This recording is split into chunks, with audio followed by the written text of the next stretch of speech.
So this plant breeding, I have explained you about the what is a plant breeding, what is economically important botany, and under which what is called plant breeding, what are the importance of domestication of plants, and what is the plant breeding. And also I have explained you relationship between the humans and plants, okay, and I have explained you what is origin or the history of the agriculture and what is organic culture, organic agriculture I have explained you. Under the organic culture is very important, which is taking in the from the 20th century. So this organic agriculture, it's very healthy and hygienic agriculture we can say, because we will be using only biofertilizer in this. So what is this biofertilizer? What is the chemical biofertilizer? Under the chemical biofertilizer we will be using a nitrogen, phosphorus, urea. So this is a biofertilizer. Under the biofertilizer we will be using microorganisms, very efficient microorganism, and their life cells is used in the soil. They are what they will do, they will be fixing up our atmospheric nitrogen into the soil. By getting by fixing of atmospheric nitrogen and solubilizing the phosphorus, definitely the plant will be grow nicely. The plant will be grow nicely by getting of this, solubilizing the phosphorus and getting of the atmospheric nitrogen. Okay, so this will be done by the biofertilizers or the bioinoculants or the biobacterial cultures or the biocultures you can say. So whatever the name you can use, microcultures or the bioinoculants or the biomicrocultures. So this kind of the words you can use. What is that biofertilizer? It consisting of efficient microorganisms. Efficient microorganisms means efficient microbes or the microbe and their live cells and latent cells. Live cells and latent cells. Live cells, latent cells means this both cells, that is both are same meaning only. These live cells will fix up the atmospheric nitrogen into the root of the plant and solubilizes the phosphorus from the soil to a root, so that the plant will be growing nicely. So what it is doing, its beneficial role is number one is, why we are using biofertilizer instead of chemical fertilizer means, its beneficial is to increases their soil fertility. First one. Next one only, it increases the growth of the plant and yield. Growth of the plant, or else you can say yield. Okay. And also it is both are the beneficial role we can getting from that by adding of biofertilizer, that you should know about this. Okay, so in this biofertilizer are very important. Okay, so that only it is called biofertilizer, hence it is called very effective, efficient than the chemical biofertilizer. So I am going to explain about the first biofertilizer. Here you will be having a 3 or 4 biofertilizer are there. First I am going to explain about the rhizobium. So what is this called, rhizobium? This is you have studied in your lower classes. So rhizobium is nothing but it's a symbiotic type of bacteria. What is this called? Symbiotic type of bacteria. Symbiotic means it is going to give the help to the, it is both share the requires, so that it is easily helping.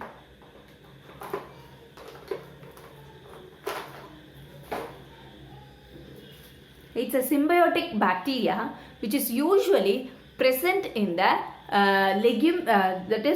root nodules of the leguminous plant.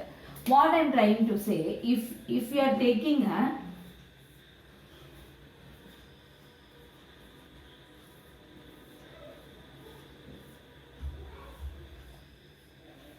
so this is leguminous plant. If you are taking a leguminous plant you can take it as example is groundnut plant you can take. Okay, groundnut plant. The groundnut plant having some nodules like structure in their root. If you are taking this nodule consisting of rhizobium bacterium. So this rhizobium bacterium always reside inside of this inside of this nodule of this bacterium. And what its role is mainly, it has to do, it is fix up the nitrogen from the atmosphere, and also it stabilize or the solubilize the phosphorus from the soil. So these are things that is definitely done by our rhizobium. So it's mainly used in the paddy field, that is the rice field. So definitely it will give 15 to 40% of the yield. This is about your rhizobium. Next I am coming to the azolla. What is this called azolla? Azolla is nothing but free floating fen. It's type of algae. ஒரு மாதிரி algae மாதிரி இருக்கிறது. இப்போ நெல் விளையிற வயல்ல பார்த்தனா அங்கங்க தண்ணி நிக்கும், அந்த தண்ணி மேல எல்லாமே பாசம் படிஞ்சிருக்கும். So in that it will be present. What is this? This azolla. This azolla also symbiotic relationship only. What is the symbiosis? I didn't explain here. Symbiosis means the rhizobium bacterium which is present inside the nodules of this plant.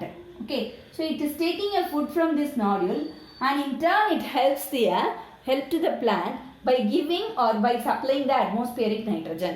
So both share their request is called symbiotic relationship. Like that only azolla also symbiotic relationship, and it is giving the fixing the nitrogen to the from atmosphere to the rice field or the paddy field, and also it solubilizes the phosphorus, and it is a symbiotic relationship along with the Anabaena azolla. Anabaena also one type of algae. So both this azolla and Anabaena algae also symbiotic. Both share their requires food or something. It share their requires. They are growing and they are giving the nitrogen supplement to the plant. So the plant will be growing. Again, it is giving a good growth in the 40 to 60% of the, that is 40 to 60% per hectare of the per gram. That is 40 to 60 kilogram per hectare per crop will be, it is giving a nice growth, tremendous growth. And agronomical potential of this azolla, that is agronomical potential enna appadina, in the agricultural idula in the plant oda yield nalla kudukkradhula efficiency la, this is one of the important edu appadina, it is a significant one and it is very very quite important. But இதோட ஒரு disadvantage என்னன்னா, it is easily decomposed in the soil. So it is very very minute plant. Okay, இது வந்து ஒரு செல் தான் இருக்கும். It's a unicellular algae and hence it is called fens. இது துருண்டு தான் இருக்கும். So it is easily decomposed in the soil. So that அது என்ன சொல்லலாம் நம்ம அப்படின்னா, so even though it is easily decomposed in the soil, it is giving a nice agronomical potential or the nice yield in the agricultural land by using of this azolla. Okay, so this is about your azolla and rhizobium. Okay,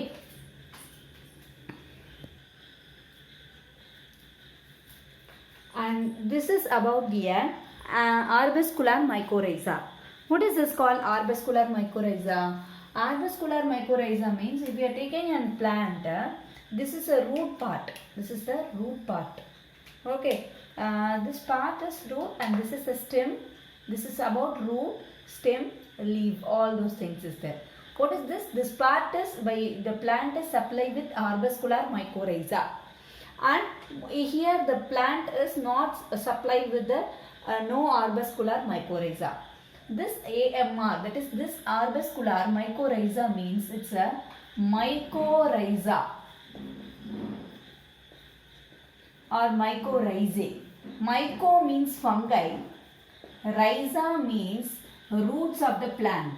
So it is also, as I said in the earlier part of this video, this root of this plant and the fungi of the soil both share their requires. So this fungi getting the food from this root of the plant, and in turn the fungi will give the atmospheric nitrogen to this plant. So both they are sharing their requires, so that it is called the symbiotic relationship of arbuscular mycorrhiza. This arbuscular word meaning is the root is somewhat swelling here and there, so that it is arbuscular mycorrhiza. What is this? When it is supplied to the plant, it is giving increased resistance to foliar pathogen. Any bacteria or the virus, tobacco mosaic virus, you know that it will affect the leaf of our plant. So it have to resist. Okay, now we need more immune power to resist the corona. Right, likewise this plant also needs some resistant capacity to against the foliar pathogen. Foliar means leaf pathogen. Some pathogen will attack mainly leaves. It is giving a high resistance. This mycorrhiza is giving high resistance to this plant. And also it is giving the less resistant to the microbes which is entered into through the root. And also it is giving the increased resistance to the minerals like a toxicity. So some minerals will give the toxicity to the plant that will be mainly avoided or resisted by this arbuscular mycorrhiza. Along with this, it supplies the ammonia, that is nitrogen compound, and water it supplies, and it supplies the phosphate. If you are not applying no arbuscular, here the water uptaking nitrogen and the ammonia, urea phosphate uptaking will be very reduced, and definitely it will get the disease. So that's what, this is one of the important bio fertilizer. And also you should know it is also protect these arbuscular mycorrhiza also protect the plant from the unfavorable conditions like unfavorable weather conditions like during the summer and during the rainy season. It will protect that. Okay, so that's about this arbuscular mycorrhiza you should know. Next I want to say seaweed liquid fertilizer. What is the seaweed liquid fertilizer? Example, the seaweed means nothing but கடல்ல இருக்கிற வளர செடிகளை எடுத்து they'll be அதாவது liquefy பண்ணி, அதாவது லிக்விடா மாற்றி அதில் என்ன இருக்கும், generally plant consisting of gibberellin, auxin and one more hormone, you know that is our cytokinin. These three hormones already present in the all types of the plant. So that plant consisting of these three hormones, this plant that is the seaweed plants, that is sea have some unwanted plant. That plant is called seaweed. The unwanted plant which is present in the sea is called seaweed. So that plant consisting have the tendency to produce the cytokinin, auxin, gibberellin. These hormones are taken.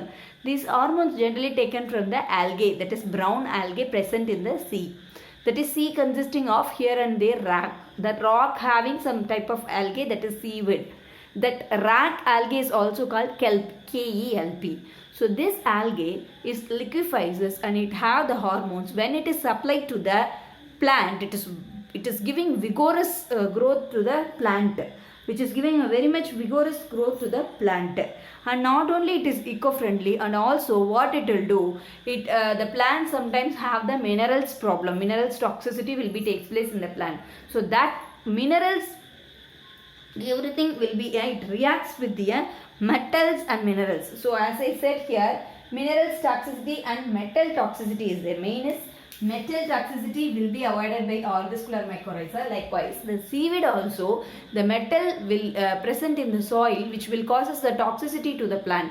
So that kind of metals will be changed to a long cross polymers. Okay, this cross polymers is get cramp, tula noringidum. When it get the wet with the rainwater, it swells. Okay, and also this seaweeds, so this in this way it removes the mineral toxicity to the plant.